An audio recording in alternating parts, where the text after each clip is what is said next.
Allora, grazie ancora a Fabio Concato per essere stato qui a London Live, è stato veramente un grande piacere, un grande onore.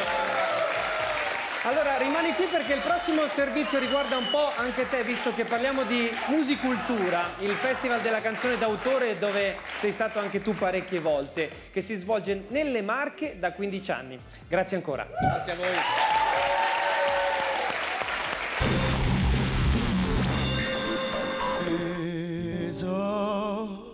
Imbriacato di una donna, quanto è buono l'odore della donna, quanto è buono l'odore del mare, ci vado di notte a cercare le parole. Mentre fino al 18 maggio, tutti i giorni, su Rai Radio 1, sono in corso le selezioni per trovare gli 8 artisti emergenti che il prossimo giugno si esibiranno allo Sferisterio di Macerata, facciamo il punto su Musicultura, una rassegna nata nel 1990 come premio Città di Recanati.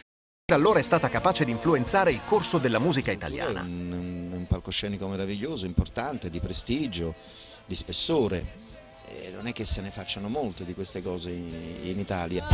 In oltre 20 anni, Musicultura è riuscita infatti a diventare un punto di riferimento per la canzone d'autore, riuscendo ad alternare sul suo palco sia grandi scoperte, come i vincitori delle scorse edizioni Simone Cristicchi, Povia, Gianmaria Testa e Pacifico, sia nomi decisamente affermati, come Giovanotti, Ligabue, Claudio Baglioni e Giorgia. Sono gocce di memoria, queste lacrime nuove. Siamo anime in una storia incancellabile. I musicisti che partecipano alla Musicultura, loro portano delle cose loro, quindi che fanno parte della loro interiorità. Quando tu metti a nudo una parte di te e lì ci vuole sempre molta accortezza, molto rispetto. Dai Marlene Kunz ai La Cruz, passando per Vinicio Capossela. Chiunque ha calcato il palco dello Sferisterio di Macerata. E Musicultura è diventata una tappa fondamentale per lo sviluppo della musica nostrana, sempre sensibile a nuove evoluzioni e nuovi mutamenti della parola cantata, che anche nella prossima edizione, che si svolgerà il 15, 16 e 17 giugno, la faranno da protagonista.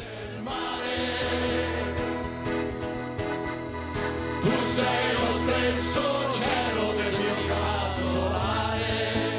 Questa è un'iniziativa molto forte, anche perché comunque è una forma di finanziamento molto importante verso la musica, verso dei gruppi, dei ragazzi che comunque spendono e si investono. Lascia la sua vita nella miniera.